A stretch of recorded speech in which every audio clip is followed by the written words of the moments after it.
I wanted to introduce you to my dear friend, Harry Aalto. I've known Harry and his family many years, and I feel so grateful that he is here in the same community. We live in the same community. And even though Harry's focus is not so much specifically energy healing, the focus is far more at the foundation or the basis that's behind all of energy healing. So I just knew that you would love to hear what he has to say about the awakening process, the evolution of consciousness, higher states of consciousness. It's just such a fascinating field. Harry's got a couple of books you can check out. One is called The Landscape of Enlightenment, is available on Amazon. Profoundly Personal, Universal Consciousness is profoundly personal. And Harry also has been offering workshops for people for decades and meets with people regularly, many times a week. He meets with lots of people, and people have such amazing awakening experiences in Harry's group. So I encourage you to check him out. It's this whole thing about having groups and talking to people. It was, it kind of grew organically.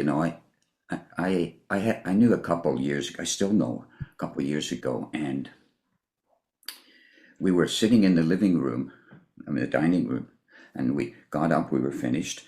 It's a couple that I've known a long time, and we were walking to the living room, and I just out of nowhere said something like, it didn't mean anything. This is not some Mahavakya, a great word of wisdom. I just blurted out, "You don't know who I am, do you?"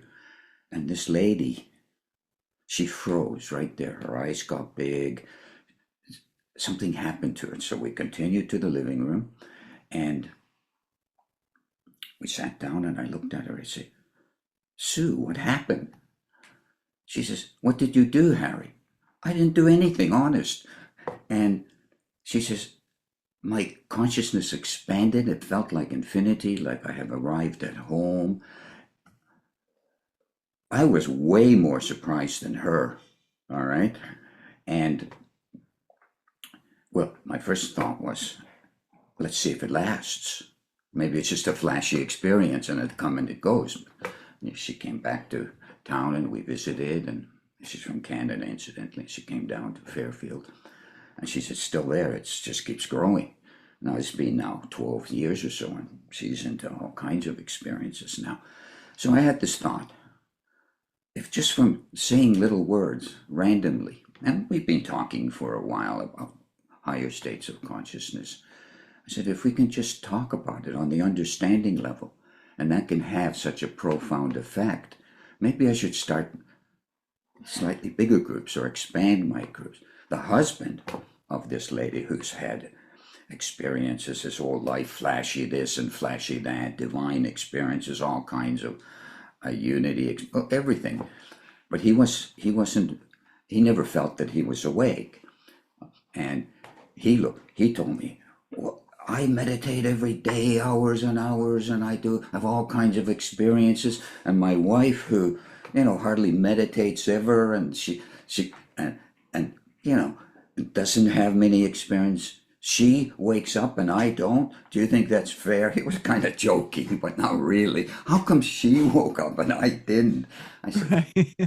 "Listen, I've told you, we've met many times, and I've told you, you have flashy experiences, but they come and they go. What isn't there, some connectedness, something stable." He says, okay. He kind of got it. And then in the next so many months, he also went through a transformation. And I've seen this happening more and more and more. And as a consequence, many people are very similar. Almost everybody has more experience than they think. Way more. It's way more stable. And it just has to be acknowledged. I had another person I talked to, and he's going through this transformational experience, and he used this term. He says, at first I had to look for it, and I tried to find pure consciousness. I tried to find it. I couldn't find the silence of the self. I couldn't find it. And then he said, I didn't look for it anymore. I just started noticing it. Mm. Noticing it. Didn't have to do anything. He just started and he said, as soon as I didn't make any effort to find the self, it was there. It was noticeable. Isn't that a nice way to put it? And It's beautiful. It's this beautiful. fellow's from Lithuania. He's a young guy, And, maybe 40 years old. For me, that's very young, right? But in any case, that's happening more and more and more. So I said, how about we just start groups and they're only based on understanding of what experience you already have, whatever technique you're doing or not doing. I think that because self-awareness is universal, it's there, it's abstract, it's the basic nature of yourself. Why don't you know it's there? So, Quite often. Harry, if you were going to describe your process, right? Like you have the groups and you help people by little saying little statements that kind of seem to activate or awaken their experience of the self and the higher states of consciousness. Would you say that there's like a mechanism that goes on there, or how do you see like your role, like what you do, like how would you describe what you do? Most of the people who come to my groups, they do some kind of spiritual practice, okay?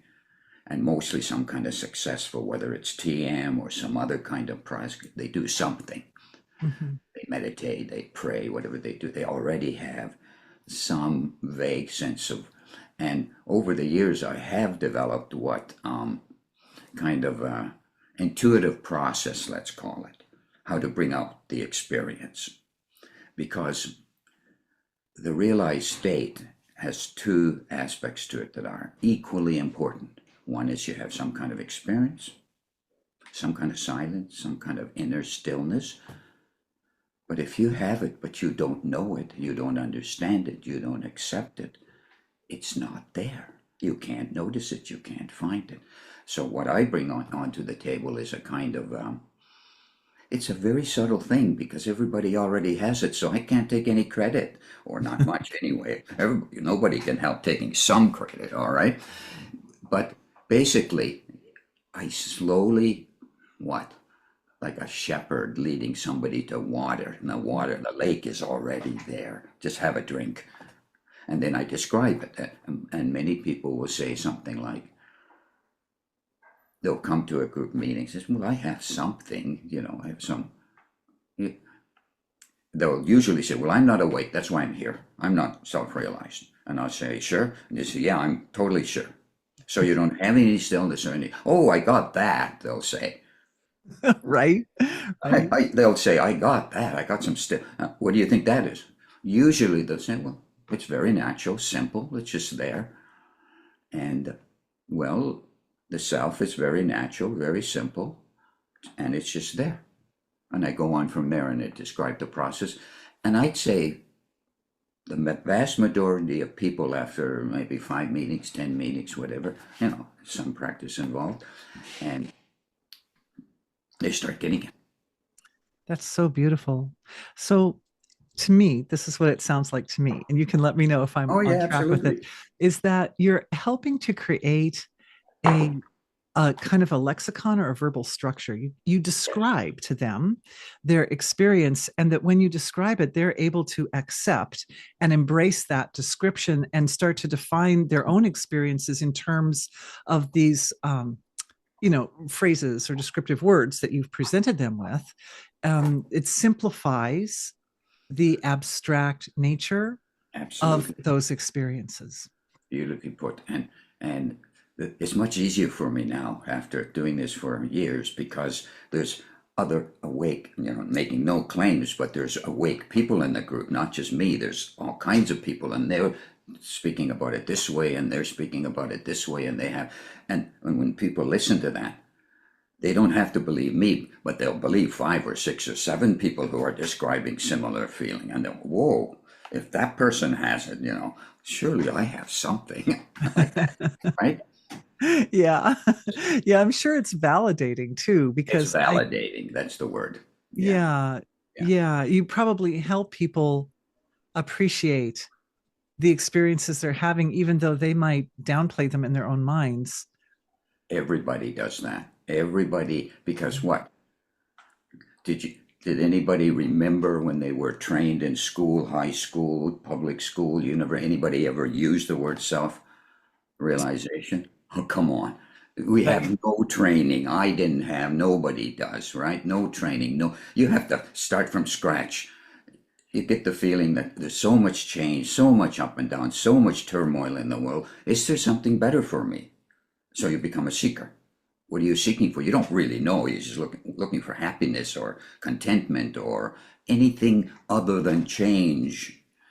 And so you become a seeker and you join this group or that group, and you find people who appear, or at least appear to understand the process, that there is more. There is a stable, non-changing field of consciousness that everybody has. They're just not noticing it.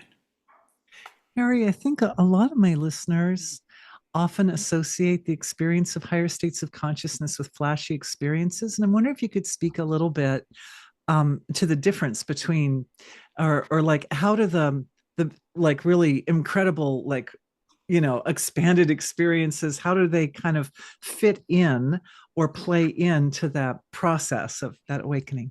That's a great question, but so I have people join this group. They, if they have flashy experiences, they'll say, "Well, 10 years ago, I had this fantastic experience. The whole universe was in me. Whatever, whatever."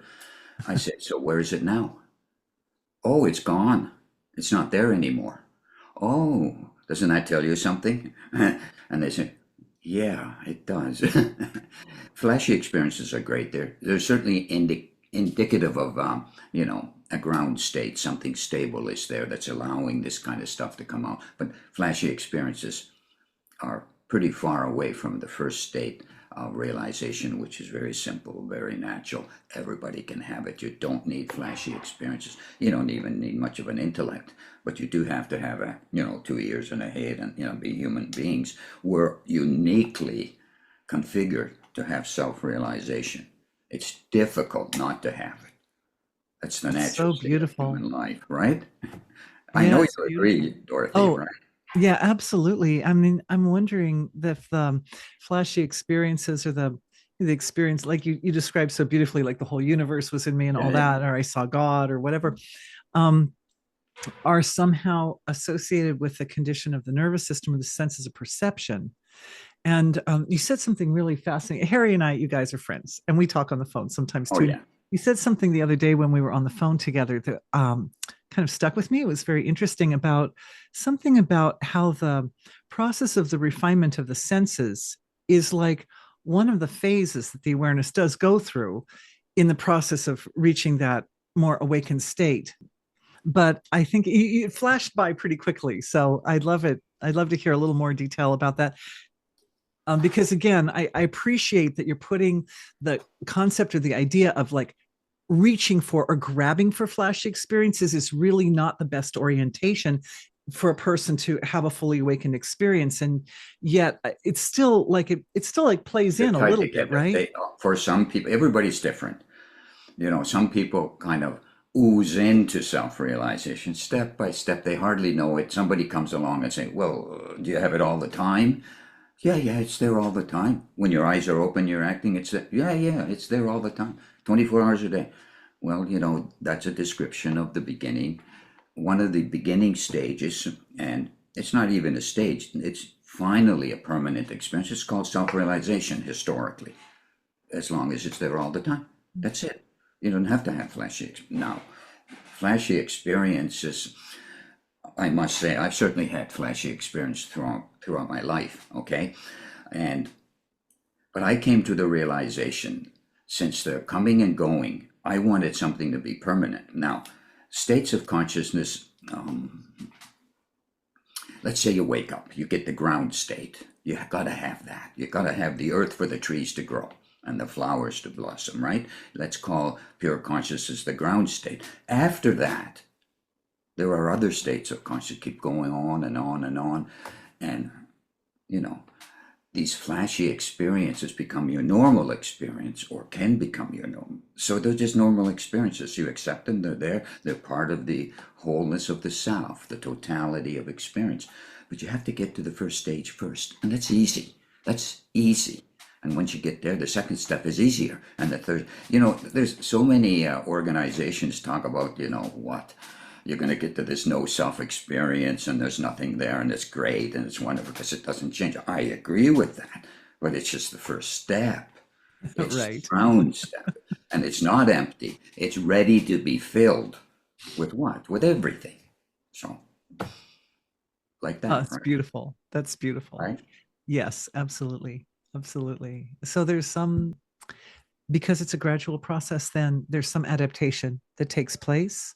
And do you feel that that adaptation is something that requires some conscious intention in the like the belief system, I guess? Or, I mean, from an energy healing perspective, my tendency is to think that there's also some physiological adaptation, but which I'm sure there is. But I'd love to hear from your perspective, like how you see that, how people adapt to the progression of higher states of consciousness. Well, obviously, or at least obvious to me, is that, if you meditate or you do a spiritual practice, you close your eyes, you sit quietly, it's altering the physiology. You're getting rid of fatigue, you're getting rid of misconceptions, and it's happening automatically if you're doing a proper technique, right?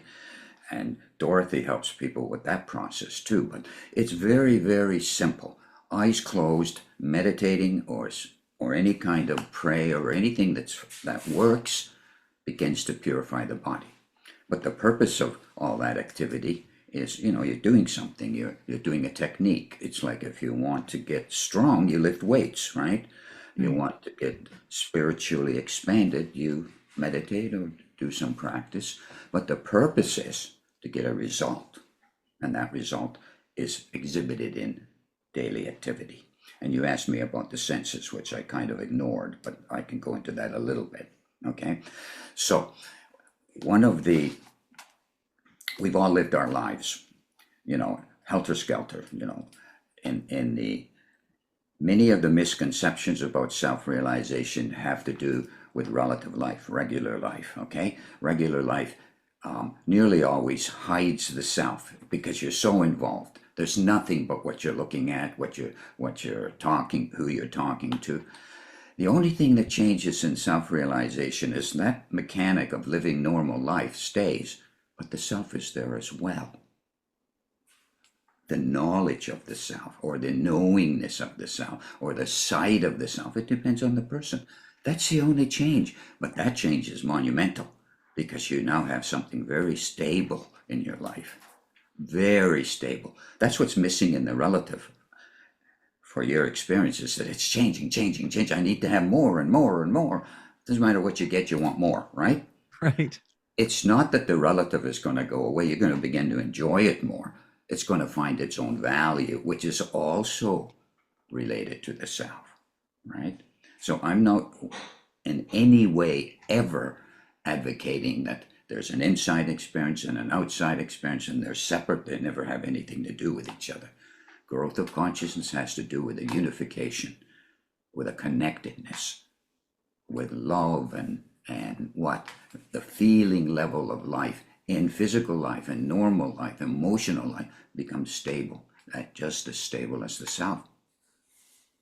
Beautiful. So is the principle that the individual then experiences that quality of the self as a feeling in the body, or a feeling rather than, because it's subtle, right? So it's not so much like the experience is, oh, I'm reminding myself that I'm awake to myself. It's not like on an intellectual level, right? It's like more It's like just there, baked in. and you know it. Yes. Um, of course, the subtlest value of human consciousness is a feeling, right? Its feelings are very, but that's not devoid of a knowingness. They're kind of one and the same thing ultimately. By that I mean is that if you feel good because you have this stable knowledge or this stable knowingness state, and you're acting, and that stable state is there, then you feel good. You Mm, feel stable. It doesn't mean the relative is going to disappear. The process of living life continues. It just gets added value to it because there's something stable, and you're walking through, talking through, looking through that stability now. Same relative, but you're living this stable knowingness. Ah, I am eternal and infinite. Maybe you don't put it into words like that, but eventually it begins to feel like that. I love that. Here is the relative. Here's my body. I'm living a normal life. The bigger picture becomes normal. Yes. Beautiful. Beautiful. You said something really interesting, that this goal ends up being exhibited during daily activity. Absolutely. In fact, I'm sorry, did I interrupt No, you? no, that was all. Yeah, Okay. go. You know, I was always, even as a little kid, I was greedy for more. I wanted more experience. I wanted flashier experience, but I really wanted was happiness and stability. That's what even as a kid, that's what I wanted, because I had flashes all the time, and I wanted more of that. I wanted more and more of this stable. But then I was a crazy, active little kid too. I was having these periods where something would come on me, and I became very stable while running around like a chicken. But it didn't last as a kid. It came and it went every day, a little bit here and there. And I came to the conclusion that this feeling of contentment that sits in the self, it's just there. This feeling of stability is by far the most important facet of life. Okay. And it kind of developed into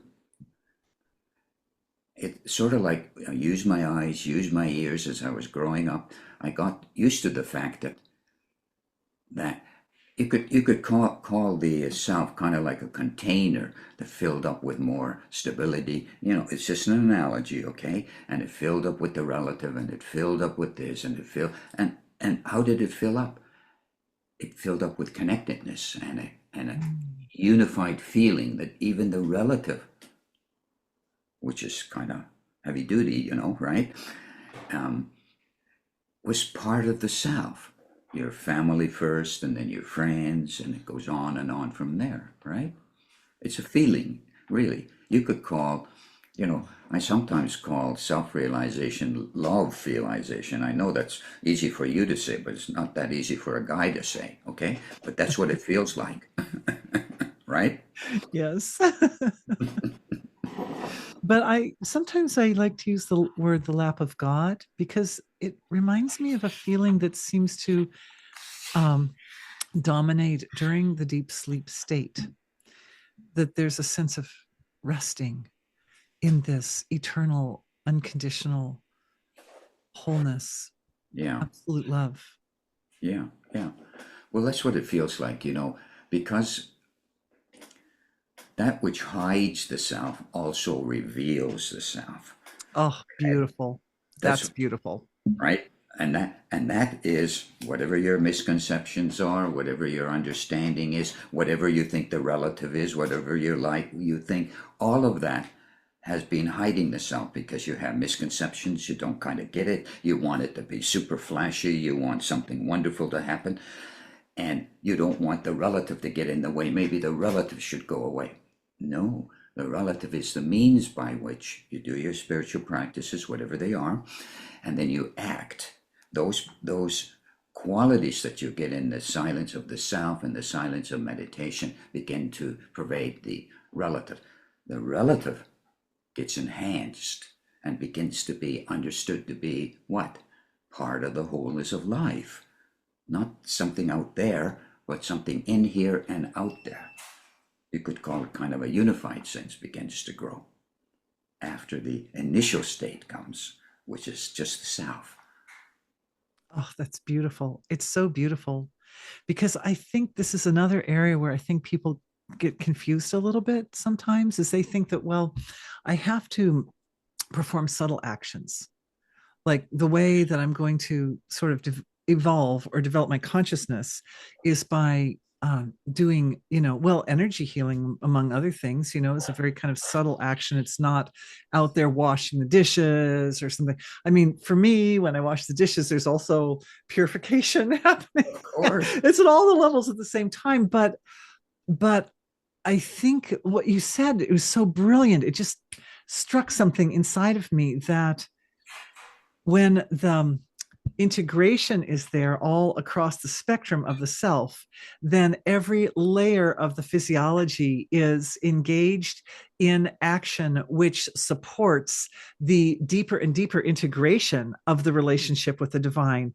And every action like has this whole field of subtle support behind it because it's happening deep and it's happening in the middle and it's happening all the way to the top. That's beautiful because you can't, well, first of all, you have to have a physiology to have any experience. That's right. That's right. You can't have any experience without that. That's obvious.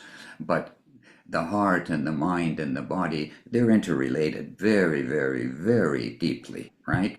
As you know, as a healer.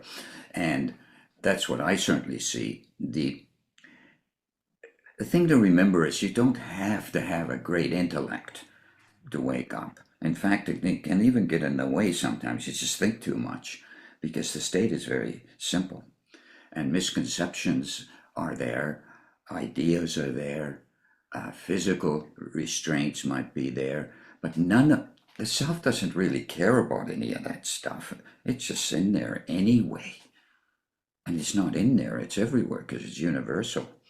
And so any kind of person, intellectual person, a physical person, emotional person, doesn't matter. Hey, you rise to self-realization from not self-realization. That means you've got some stuff going on in your life that you maybe want to diminish, right? Absolutely. Right? Absolutely. Everybody has that. Otherwise, you're not on a process. And at some point, it's not that those things totally disappear, but they find a place in a bigger environment. So they don't overshadow you the way they used to. They don't what? Impede your life. Okay? So let's say you have some misconceptions and you wake up. What happened to those misconceptions? To some degree, they faded so that you can see through that misconception.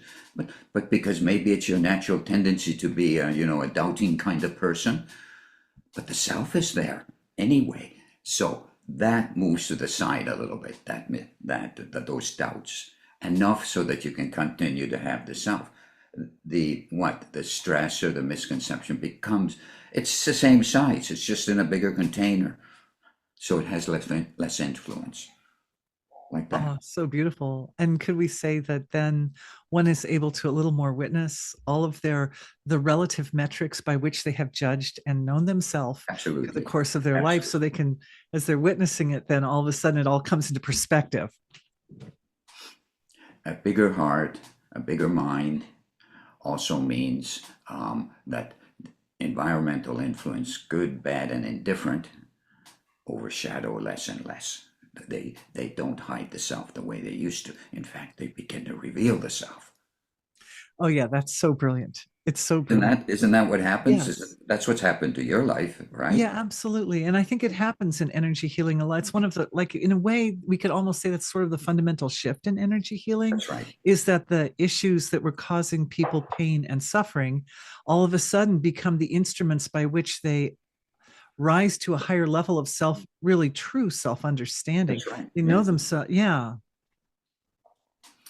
I have this on another group. There's this other guy. He's highly intellectual. He's one of those genius types. He belongs to these organizations that collect Mensa. geniuses and put them in a bucket, whatever. But in any case, he's brilliant. He knows everything about consciousness on the mental level. And it's taken a little while for his intellect to settle down long enough to see that the intellect doesn't have to go anywhere, but it does have to take a back seat to the self, in a sense, up until the self is stable enough that even this enormous thinking process he has can be a little more quiet, a little more heartfelt. And we're all different.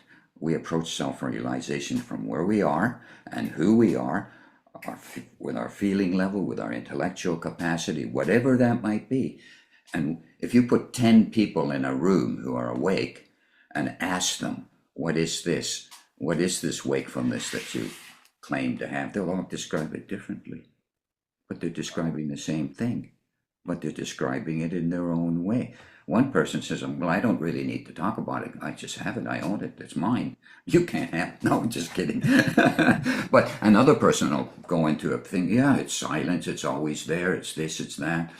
Another person will say, well, there's a divine level to it. But the main quality all of them will describe is that there's a self-same contentment and universality to the experience. You won't recognize it on the surface. They'll all look different. One guy will have long hair and dress like a hippie. The other person will, be a businessman with a suit and tie. Doesn't make any difference. It's really beautiful. And it reminds me a little bit of a, a spot where some of the Eastern understandings meet the Western understandings. Yes. In the Western understandings, there's this idea that everyone's healing path is going to be different. Everybody has like a different index of aspects of their own nature that need to heal. And that story is going to be very, very different for each person. And each person's relationship with the divine is going to be very, very different from the next. And it's not like one is better than the other, but only that each one is intimate. And that kind of reminds me a little bit of I'm fascinated by I'm familiar with the Landscape of Enlightenment book that you wrote, but I'm not as familiar with the Profoundly Personal book. And I'm wondering if you could describe a little more. We could go a little bit more in that direction and explore a little bit more how the uniqueness of everyone's experience is also somehow intimately connected to the universal nature of the ultimately of the goal. Well, the first book is a little bit more personal, more personal anecdotes and this and that, but the same knowledge, I give quite a lot of experiences in that first book, both of a expanded value, but also of physical life, what it was like as a kid and all that. The second book is a little more information, knowledge based, same phenomenon, but not quite as personal. But I'm a really big advocate of individuality, because who the heck is having any experience, whether it's enlightenment or ignorance? It's always an individual. It's always somebody. It's not anybody else's experience, it's your experience. So that individuality. So what happens to individuality as you wake up? It blossoms like every other area of life, that's all. You could even become more of an individual, not less. Whoa. I love that. And if you're a personality, you're charismatic, this and that, prior to waking up, you'll be that afterwards too. Only you'll know how to express it better and, maybe not hurt people as much or whatever. And now if you're a very quiet, introverted kind of guy or girl, that'll be there too. When I was in high school, I was very, very shy. You wouldn't get me on a meeting like this if you paid me. and and I got to a point in my evolution or my expansion where I noticed that when I talked to people, it helped me. When I talked to people and they responded to me, I liked it. Something happened to me. So in a group, I encourage people to talk, because one thing I've noticed, let's say you got 12 people in a room, you're on Zoom like this, but there's 12 people. The people who begin to express their feelings and their ideas and their experience and their silence tend to stabilize that silence almost to the degree that they express it. Almost to that degree, they begin to believe their own experience. They put it into the relative. Another person will say, well, yeah, I got that too. Yeah. But that somehow that transformation from the silent inside to the expressed outside in a group tends to enhance the experience of the stillness. So that happens to me too when I'm in a group. That is so beautiful. Yeah. Usually they can't shut me up, but I do have to let people talk, which I do. And that exchange is bringing the what? The stability of the inside and whatever misconceptions you have, they almost disappear because you're expressing something deeper than them. They just, those misconceptions. And misconceptions or misunderstandings are probably one of the biggest obstacles. And of course, the physiology has to have some kind of stability to it, but you have to go to Yeah, well, Barbara. the physiology, imbalances in the physiology are always reflections of Of course, they're misunderstandings of the one and the intellect same and, thing. Yeah. yeah, the deeper levels.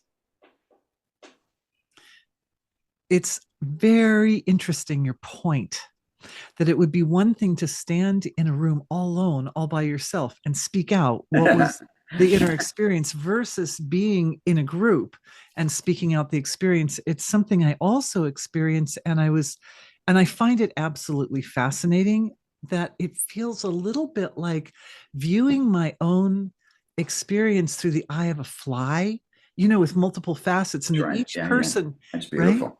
Yeah, that's wonderful.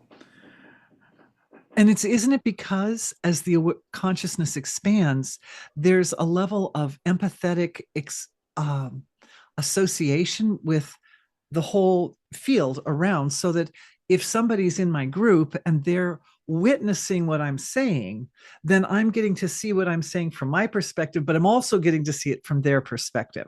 And so it's like having multiple eyes open, looking at the same point.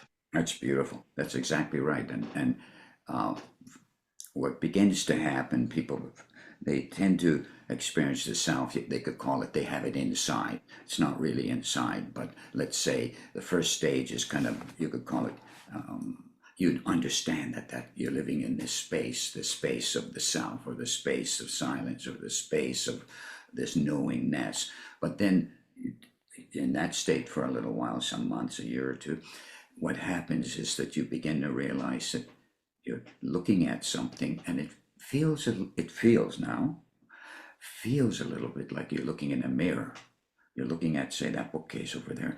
There's some kind of connection, some kind of unity, or you're looking at your wife or your friend or something, and you say, wait a minute, this feels very intimate to me, just the feeling. What's really beginning to happen, that the space between your inside and your outside is beginning to unify. It's not changing the relative, it's just changing your perspective and your deep, deep understanding that, wait a minute, the relative is, oh, it's not the relative at all. It's really a mirror of the self. And that's what you're saying about these facets, right? These facets, you almost feel like, wait a minute, how am I related to the space I'm living in? It's like sitting in this room, right? Until I say, or have the feeling, okay, I say room, so I look around, yeah, there's a room, but there's this space in the room, right? Up Yes. until then, I didn't even think that I was in the room. I'm in the space of the room. But you don't have the space of the room without that wall, that ceiling. You just have the space. Take that away and you're in the great outdoors. That's kind of like what begins to happen. Think of it this way. You got the self. First stage is very abstract. You can hardly find what? Is this my experience? I guess it is because I'm having it, but it's very abstract. It's unbounded, but it's only unbounded because there's no boundaries. It's not like it's vast. It's just a field. And then let's say you're in a dark room. That would be ignorance. And you turn up the rheostat a wee bit, and then you look around. Wait a minute. This room isn't empty. There's something. I'm in a room. Turn it up 10%. Oh, there's pictures on the wall. There's this. There's that. And and then you turn it up to 50%, and you can see all the whole room, and the space of the room becomes more real, and so does the defining values of the room. That's kind of like consciousness. At first it's very abstract, and it's somehow some of the misconceptions disappear, some of the understandings, you settle down, the physiology gets calmer. It's like an internal rheostat turns on, and you begin to see what that abstraction is actually full of. It's full Oh, of Harry. self. It's full of the self. So it's not foreign to you. You just begin to accept your physical life, your emotional life, and you become united with it. bit by bit as the rheostat turns up. One of the things I'm getting from what you're saying is that that experience is so personal and so intimate that it allows the individual to feel safe in Yes, that space. And it's that feeling of trust and safety that supports the freedom of the individual to start to explore a little bit, to turn up the rheostat a little bit more, right? yes, That because the very nature of that first fundamental step that's is right. one of a connection to that source of creation that is all loving, all knowing, all pure resource and adoration and so forth, That's then that feeling of trust. Because like I find working with people who have illnesses and problems, one of the things that happens is their hearts get covered with a lack of trust, and that's right. they'll shut down a little bit in their feeling level, and the net result is then they find themselves unable to move forward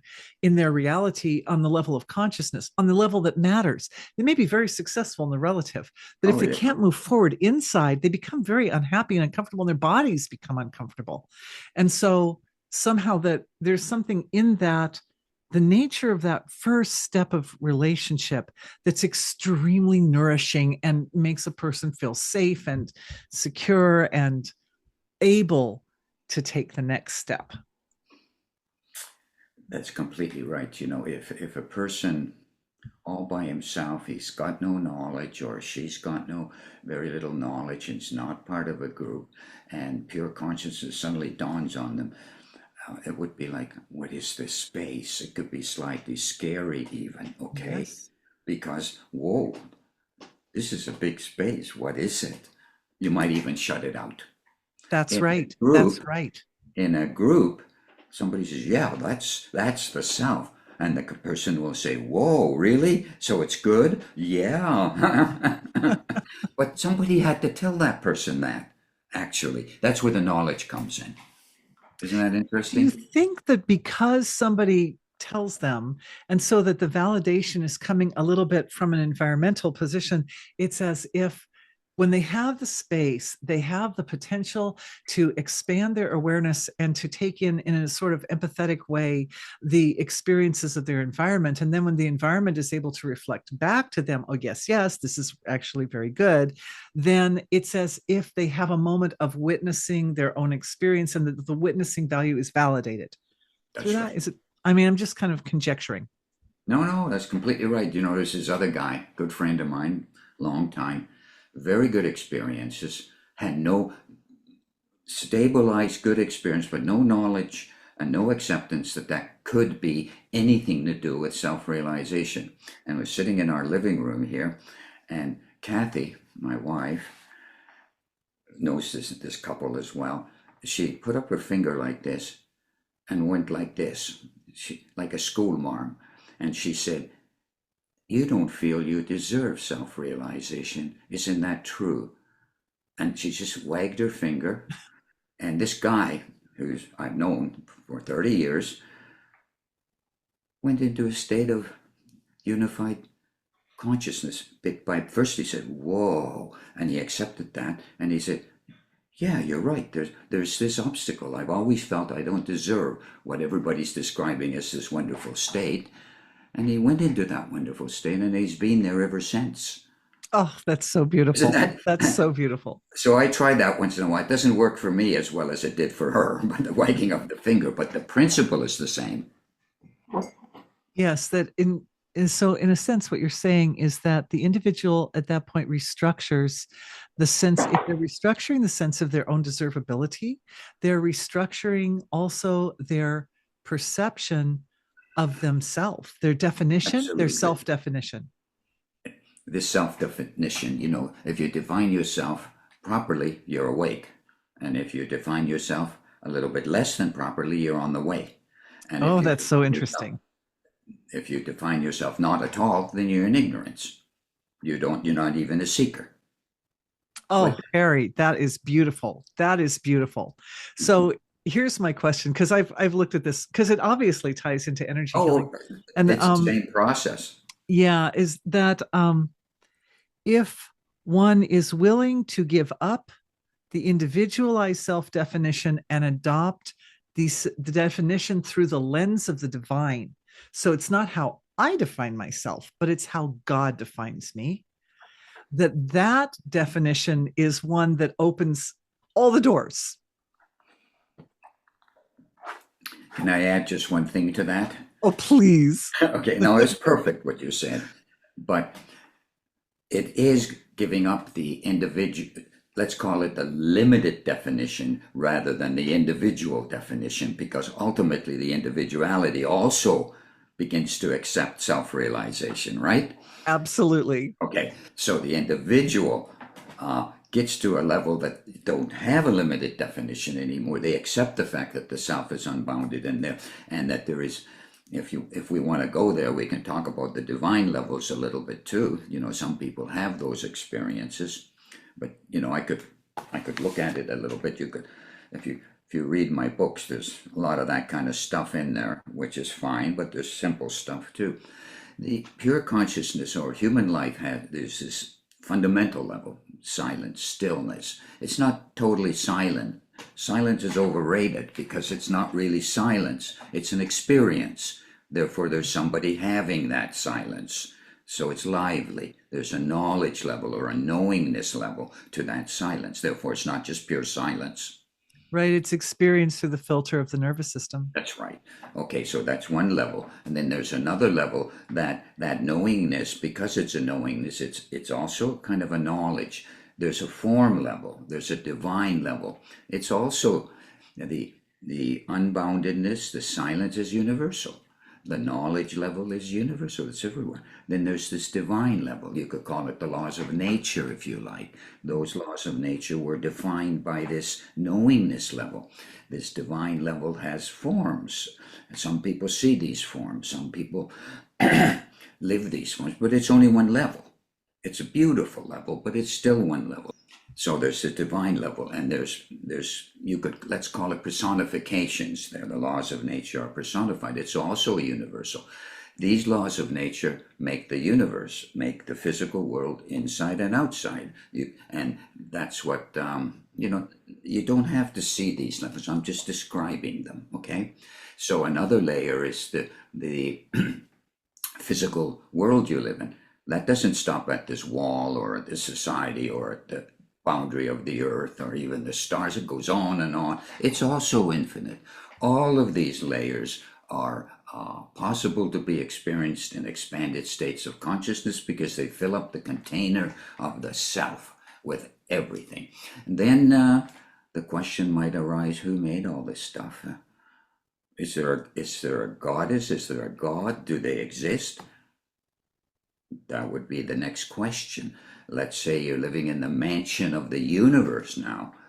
Whoever created the universe, it would behoove them to come and check out who's living in his and her universe. And that's exactly what happens. There you go. That's the range. It's possible for everybody. It's so beautiful. It's so beautiful. Yeah, there've been we just have a lot of discussions around our house on heavy topics.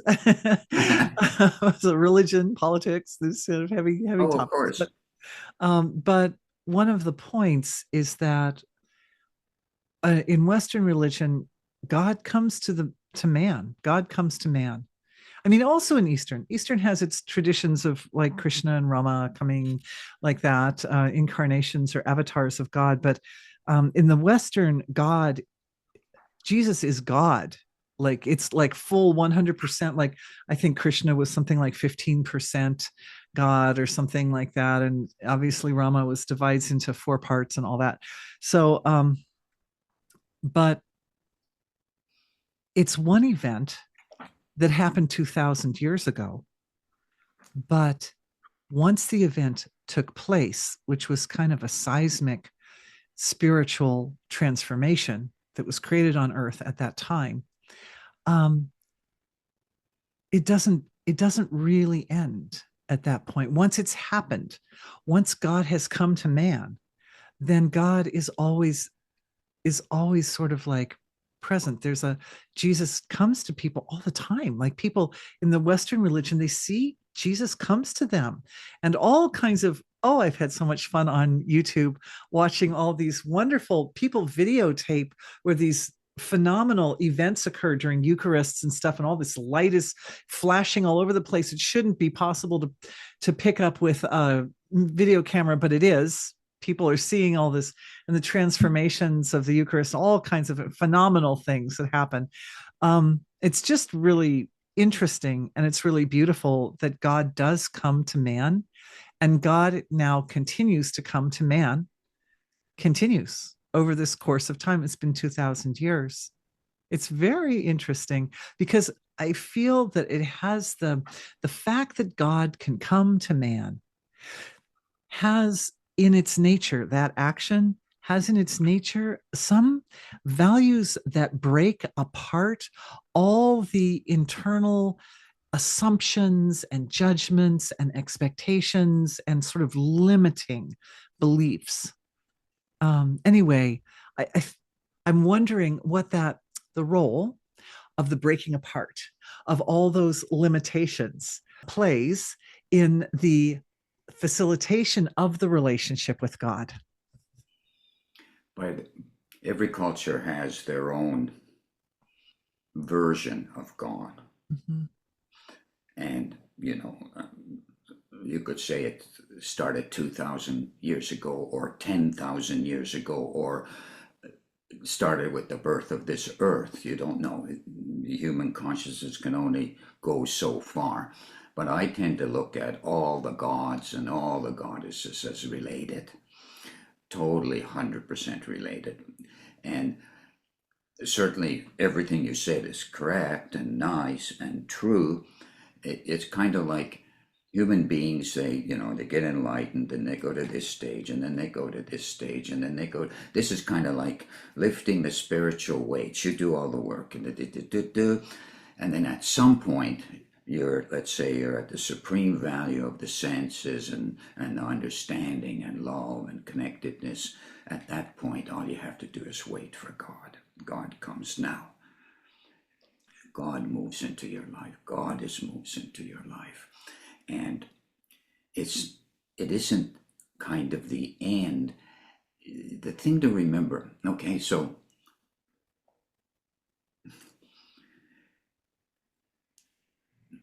the first appearances of God or goddess can be very ecstatic and wonderful and this and that. I went through that years and years ago. That's always in my life.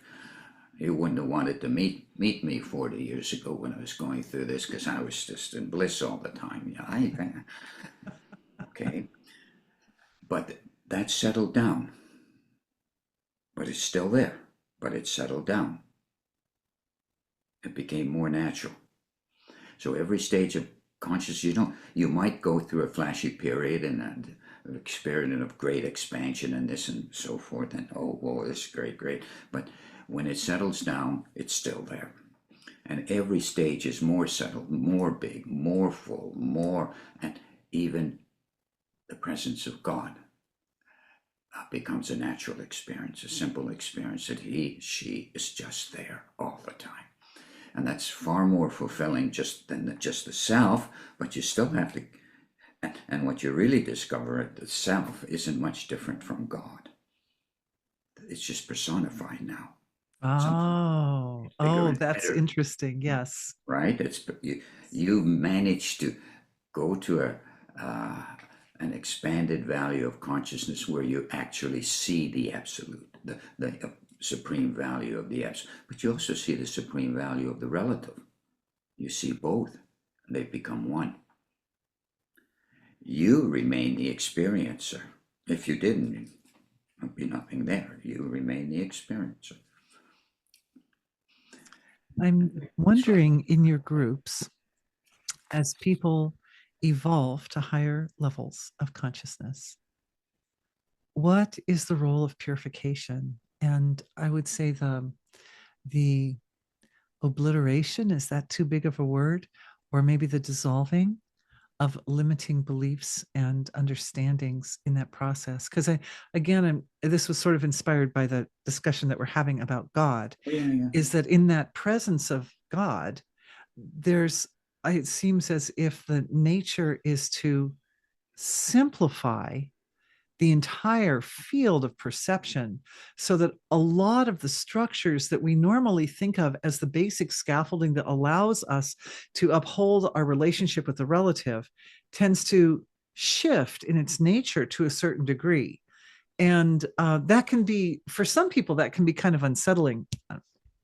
Certainly, in the early days of any new state, there's something that's why groups are so Mhm. fortifying, because other people go through the same things you go through, I go through. And, when I was a kid, I started having maybe 9 or 10. I got God obsessed for a few years and I wanted to meet God. How adorable. Okay, well, I did. And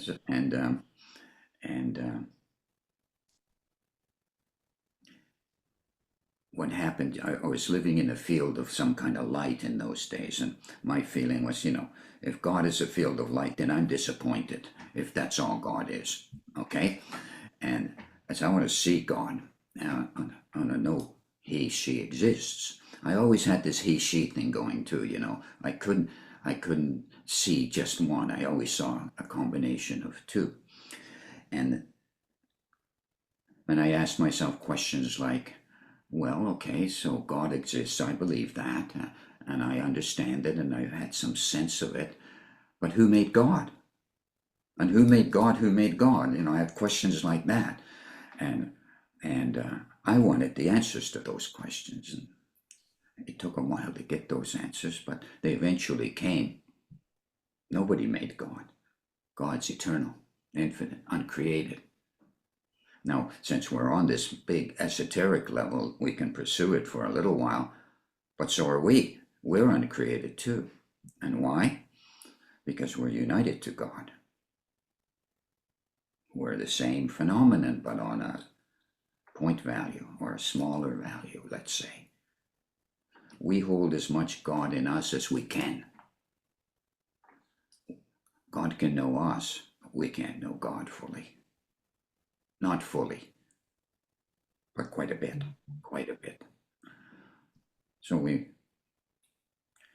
we can know God as far as the capacity of the human structure allows us to know, that's to right. the extent that the human nervous system and human senses of perception are able to exploit their potential to know God. But at some point, I would then assume that the limitations, the natural limitations inherent in the human condition, will drive the soul once that potential has been fully exploited to seek another form of physiology that's even has an even greater capacity to know even more deeply. That's true. And in our groups, I get into that from time to time, but you could say we're kind of, we have to come to Earth Yeah, I mean, there's no to point if come here. if we're still dealing with this level, we need to do this level until we've done this level.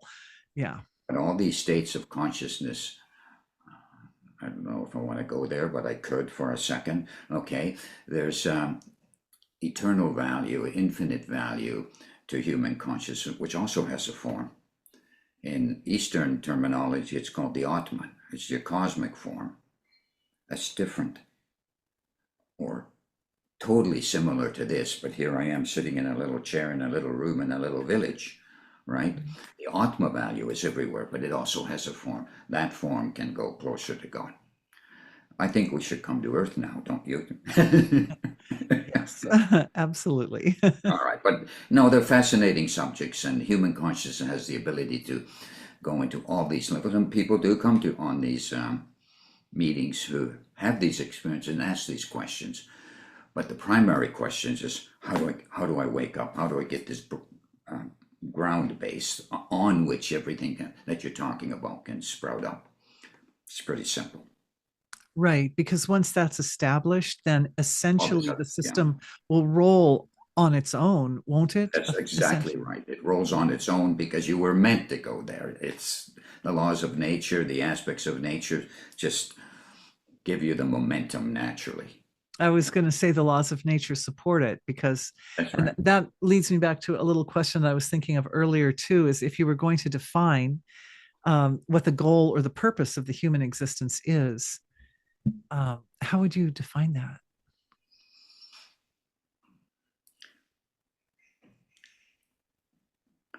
If you take a really universal angle on that question, then human consciousness is capable of accepting everything as the self, everything. And that's a state of bliss, a state of knowledge, and a state of stillness of the self, all rolled into one. You become the stable cosmic human being. And on that level, nothing can upset you anymore. Nothing, because you are everything. You're not going to That's upset yourself beautiful. anymore. But Like then where is God in that picture? God is a relationship you have. Okay, that makes sense. That's beautiful. Yeah. Yeah, beautiful. Always there. Yeah. It's you could if you want to come to earth for a moment and connect it to the higher levels, it's like pure consciousness is there that you can notice it at any time. God is the same way at some point, and God is there at there. You can notice them at any point. All those layers, the knowledge layer, this layer, this layer, this, all of them are there. You become a cosmic library to yourself, but you still can't win the lottery. Right. Right. I So there's totally limitations, okay? absolutely. Believe Absolutely. me, I would have won the lottery 50 times if I could have. Right. Everybody had, as soon as you get into that kind of situation, you can't upset other people's trajectory towards enlightenment. They got their dharmas and their karmas and they're going to run through them. And you can't just suddenly say this and do this. Those aspects of nature um, are there. And yes, of course, miracles are possible, but to somebody who's creating a miracle, it's not a miracle. It's just a natural act. Exactly. So part of that, stepping into that place, Yes. has to do with intimacy with the laws of nature, right? Because the laws of nature are what are kind of constraining and limiting the human experience. And as the intimacy with the laws of nature increases, then one is able to align up with the specific laws that give rise to specific effects. That's right. And you get more and more free will because you're closer and closer to the hub of the wheel, let's say, and you could Mhm. say that God is in the hub of the wheel, or you are as well. And when you're in a field of more possibilities, then there's more freedom. It's that simple.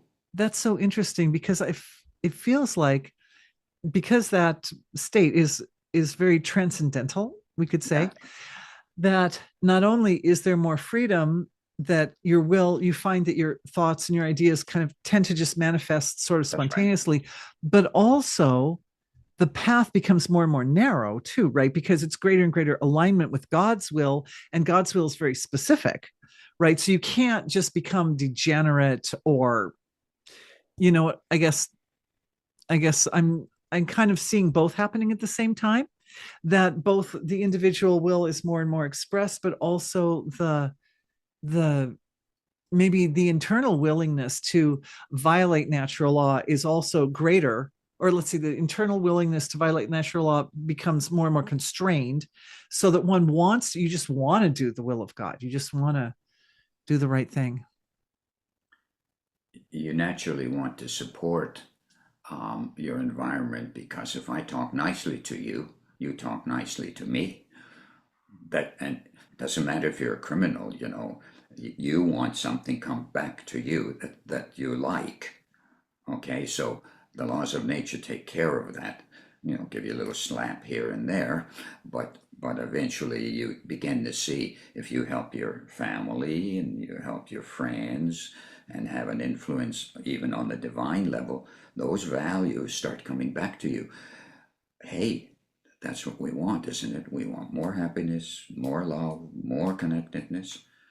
And if we get that from the environment, it's pretty quick. You learn pretty quickly, you know, say the right Absolutely. thing and the right thing comes back. Say the wrong thing and the wrong thing comes back. It's pretty fast. You don't have to wait for it. Right. Absolutely. Absolutely. It's so simple. Well, Harry, I really appreciate being able to take this time, and just I really appreciate the the depth and the range of today's conversation, how we were able to really dig into some extremely abstract and fascinating areas, especially looking at how individual experience interfaces with the process of its own expansion. It's absolutely beautiful to hear it from your perspective. And, God bless you and thank you for all these years that you've given to this process. I'm wondering, before we end, if there's anything like specific, anything else you'd like to say, or if you'd like to, I don't know, read a little bit out of one of your books, or anything that strikes you that you'd like to add. I'll read something, but what what really gets me and I love is that even in this time of tremendous turmoil in the world, It so is, yes. but it's also a time when why are so many people waking up? Right. Exactly. Tons of them. And also all the religious fields are just, Oh, they're they're just, people are just blossoming.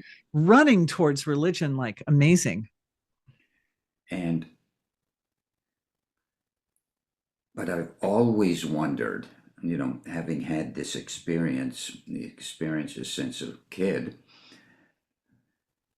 and mostly thinking everybody had them up until I grew up a little bit, why everybody doesn't have it. And then the answer is everybody does have it. They don't get it, they don't understand it. So that really, even today, inspires me a lot. I started a new group of people, 14, 15 people, and some of your people have come onto that group, a number of them, and they seem to be doing great from one blinking meeting. And why? Hey, it's not me. It's the fact that the universal value of consciousness, particularly people who have done, are seekers and have gone into this field, somehow they don't understand it's that simple because life has been so complicated for everybody that complexity overrules. Where's the simple, and you get a sense of the self or silence. You say, well, that's not nothing, right? That's not really real. In fact, it's the only thing that is real, is the self, because everything rises from there. I just wanted to make that point, that simple point that anybody and everybody, since they already have the natural state of the self, can be very easily guided or encouraged or Can have their experience validated. have their experience validated. That's what I'm trying to say. Sure, sure. Through these Let me nice see if group this is experiences. so. This is random. I hope it's appropriate. Chapter 13 in this book. I am in complete awe. That's the title. It is pure and personal happiness, finally, to realize and experience that I am not only fundamentally, but also on every conceivable experiential level, nothing but utterly personal, utterly universal consciousness in the divine activity of my own awareness. And that there is no area of experience too dense, no range of consciousness so hidden as to be ever left behind, unexplored, or ignored by an all-pervading love, a self-luminous universality that is my own heart and everyone's heart. Right? I mean, I could go Oh, on, but that's nice, right? absolutely beautiful. Absolutely so beautiful. So beautiful. So beautiful, especially, yes, especially I, in the light of all that we have discussed in today's session. I feel that all the discussion brought us to this point of perspective where you could read that and it really makes sense. yeah. So, for all my listening audience, I really hope that everybody just can maybe go back and watch this even more than once, because there's so much depth and richness of information and experience. And Harry, I got a lot out of today's session. Okay. And one of my favorite moments in today's session was when you were describing the simplicity of that first step. And I feel that your experience, your knowledge of it, and your experience of it is so stabilized that when you said the words, the entire presence of it came forward. And that was a gift. Just from talking, just from talking and you were listening, right? And I get something from what you talk to. And, Dorothy and I are kind of working together these days a little bit more and more, which is nice. And I'd like to just put a little plug in for, anybody can join my groups. It doesn't matter. You just have to contact me, and it's easy. Look up my name and my email and contact me, and I'll talk to you and give you an opportunity to come onto one of my courses or sessions or whatever you want to call them. Harry, that's beautiful. Is it okay with you if I put your contact information Absolutely, in the please. I'd love you in to the do that. description below the? I'd Okay, love you well, to do I'll do that. that. Okay. I'll All right. definitely do that. All right. This was a joy for me too. I love it. And thank you for inviting me. It's very kind of you. Well, Harry, it's the least I can do. You've been giving so much to so many people for so long. And Tom and I are loving your meetings. We look forward to them every week. That's Absolutely. great. I love having you there because you're very, very knowledgeable, right? I bet you that you're going to get inundated by some of these people, they're going to start coming to you because everybody has specifics they want to deal with, right? All right. Yeah. Thank you so much. You're so welcome, Harry. Thank you too for coming on the show All and right. sharing all of your beautiful light and wisdom and insights and powerful conception of the depths of the relationship with the divine with this group. I just know people are going to love it. So thank you, everyone. Bye. Thank you, everyone, for being with us.